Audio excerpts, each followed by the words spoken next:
wrapping up our press conferences today with the Bryant Bulldogs. Pleased to be joined by them. Thanks for joining us. Coach, can you please start us out with an opening statement? We'll then go to some questions for the student athletes. The last game is always really, really hard because you can't really put yourself there to think about the end. And it hurts. You know, there's a lot of tears but the beauty of this, what I told them, is that when that goes away, there's a lot there, you know, and there's a lot of teams that end their season, and there's tears and there's disappointment, and then when that goes away, there's still an emptiness because you didn't accomplish what you started out for to get, and this group did it. We met on June, still don't know the date, I probably should have looked it up at some point, June 15th.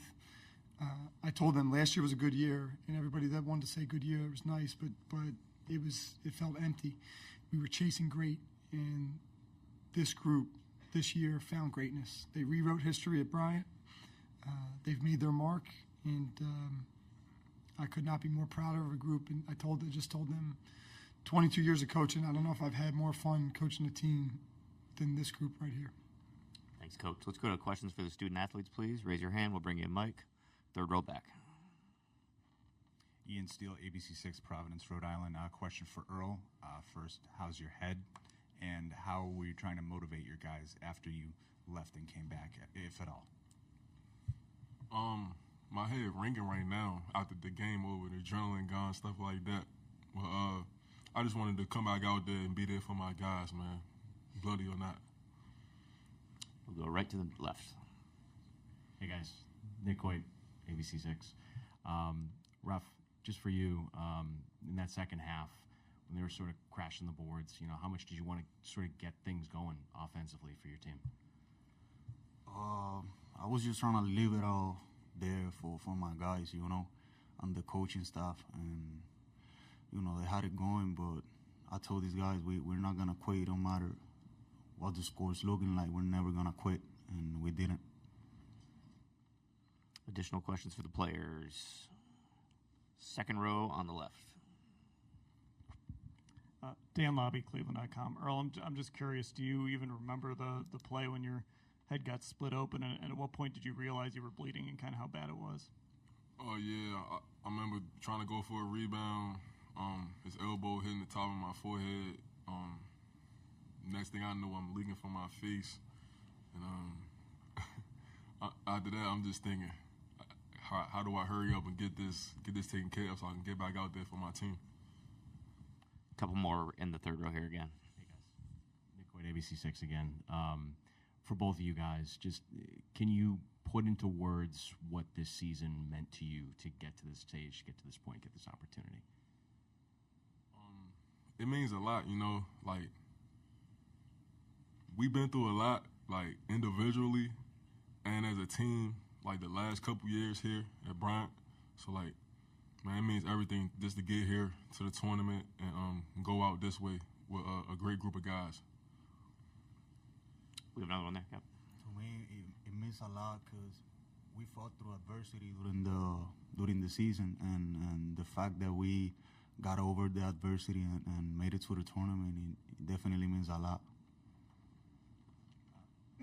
Raf, just can you speak to your closeness with your teammates now that the season wraps up? Just how special is this group together? Really special, man, and you know, I told them in the locker room that we're locked in forever. We really are. Second row. Bill Koch with the Providence Journal. Earl, where can this program go from here? Where do you feel like you, Phil, and the rest of the coaching staff can take this in the future? Sky's the limit. They got great group coming back. Sky's the limit for them. It's a great group, great staff. People really care about you, and want to see you do well. So, and Smithfield is a great place as well. We got a question on the left side in the second row.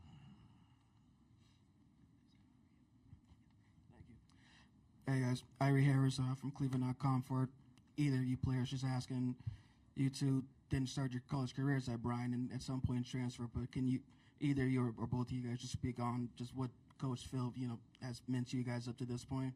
We'll have both of you guys answer that. We'll start with Raph, please.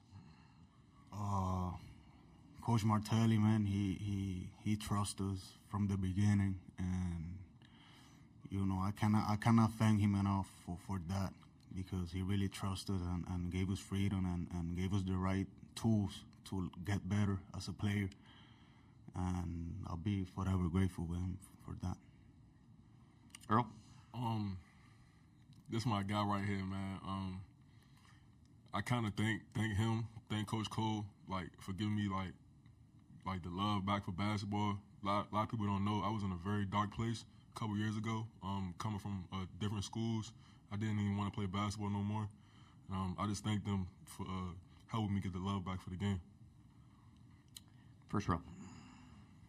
Just for Raph, the picture that's circulating with Earl, blood on his face, coming back in the game, how does that epitomize who he's been to this team and who he's been to this school as a teammate and just a friend? I knew he was gonna come back in the game, no doubt. It didn't surprise me when he came back in the game, because I know it. That's my guy right here. For the transcribing, the question was about coming out of the game. Any other questions for the players? All right, guys, you can go back to the locker room. Thanks for your time. I just want to say one more thing. I want to give God all the glory. We wouldn't be here without him. So I want to give him all the glory. Well said. Thanks, guys. Congrats on a great season. Yeah, Bryant. Yep. We'll continue the Q&A with Coach Martelli, starting the second row here on the right. Bill Koch with the Providence Journal. Phil, just from a physical perspective, how difficult is it to try to last 40 minutes with a team like that rebounds the way they do and has the identity that they do? Yeah, I mean, it was the things we talked about. Like, it was a simple game plan. It was get back in transition and keep them off the glass. The hard part is actually doing that, over a 40-minute game. They were actually a little faster than I thought, even watching them, the way they get the ball down the floor. And certainly the physicality. And some of those, to be honest with you, like some of the rebounds, they were just bigger than us. Like we got the right shot.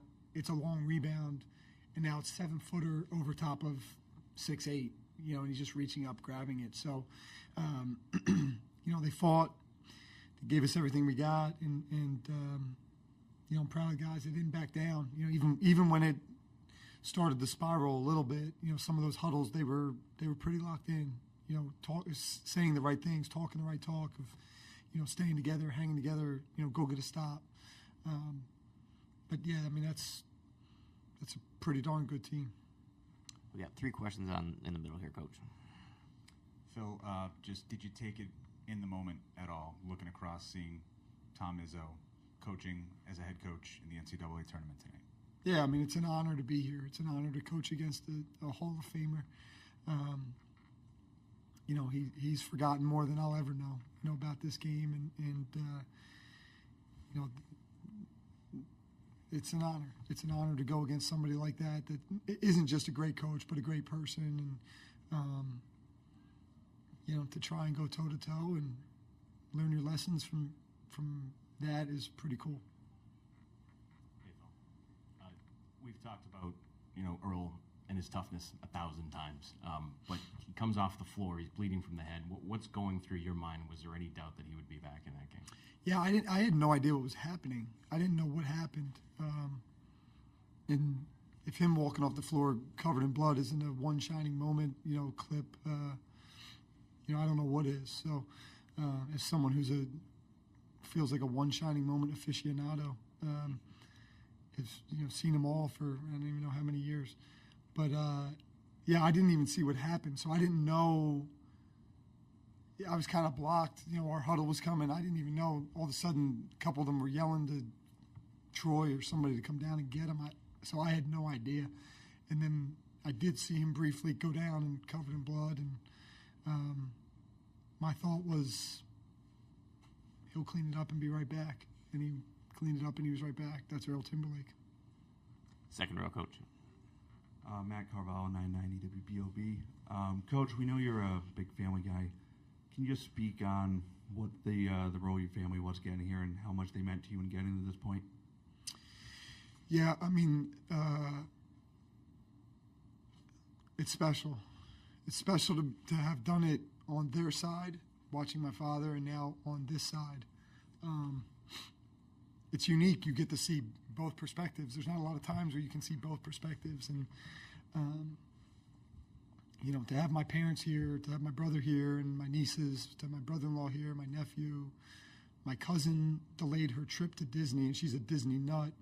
She changed her whole trip to come here, fly here.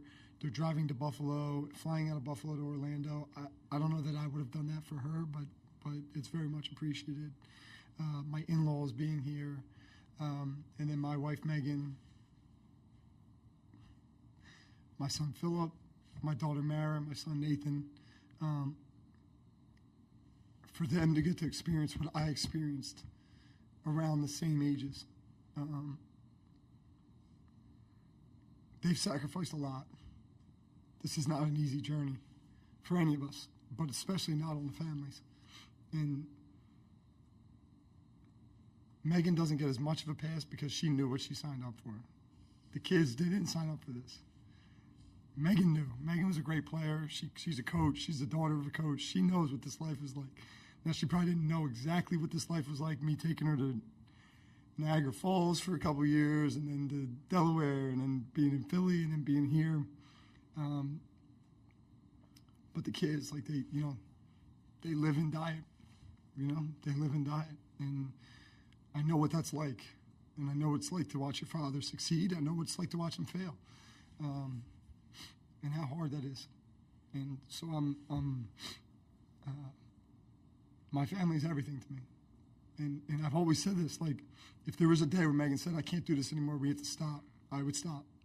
And all she's ever done is pushed me and supported me and given me everything she possibly could that I could never give back. I could never give it back, what she's given to me. Second row, please.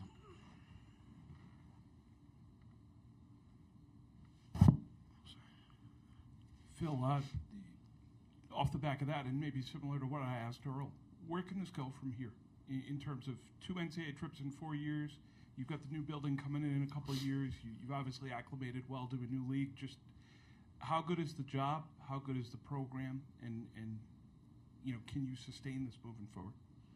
Yeah, I mean, we have to. We have to sustain it. This was not a 1 year, we didn't chase great this year to then go back to chase good or mediocre or average or whatever. Like, we're chasing great. And, that starts now. And in this day and age, there's not a whole lot of time to stop and, catch your breath. Transfer portal's opening Monday. And, I say it all the time, like, we jump in that transfer portal knowing what we need to do. Some people jump in that transfer portal with their eyes closed and they're playing Marco Polo in there. We're not going in there to play Marco Polo. We're going in there to get the right guys and, talented guys that fit us, that are about the right things. We just had a group of great teammates that cared about the right things. We're not going back on that. So that's the challenge. And I'd be lying if I haven't already started kind of peeking at that list and knowing what's going to be in there. And, and then getting back in the gym. That's what we know. I mean, a couple of them were already talking, but Barry was already talking to those guys about getting right back in the gym. So, typically you take some time off and maybe give them, a week or 2 weeks. And I don't think this group is built like that.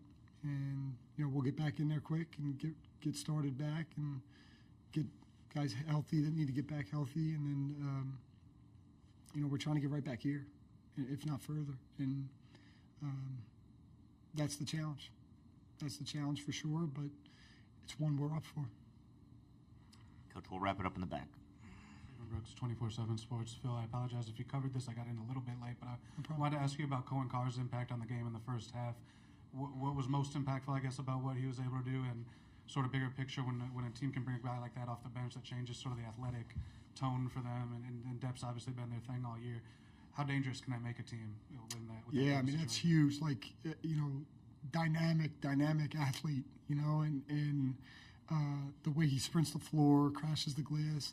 He was able to get those offensive rebounds, couple them like we had to help. And now here you got this guy crashing from the corner or the wing, and we were, we'd have to be perfectly on time to get there to keep him off the glass, and we just weren't. We were a step slow, or we just didn't get there. But that was a big jump because, to be honest with you, we had guarded them the right way. Really, for most of the game, we guarded them the right way. Now, they went and made 10 threes, which, that hasn't really been their MO. But yeah, I mean, you throw a guy like that in there, that's instant energy. And, we've had some guys like that. Kayvon Kramer did that for us this year, Ja'Kai Robinson, like guys that are able to come in the game and there's not a drop-off. You can just keep going, and that's what he did for them tonight. Coach, thanks for your time. Congrats on a great season. Thank you, guys. I appreciate you guys staying up late.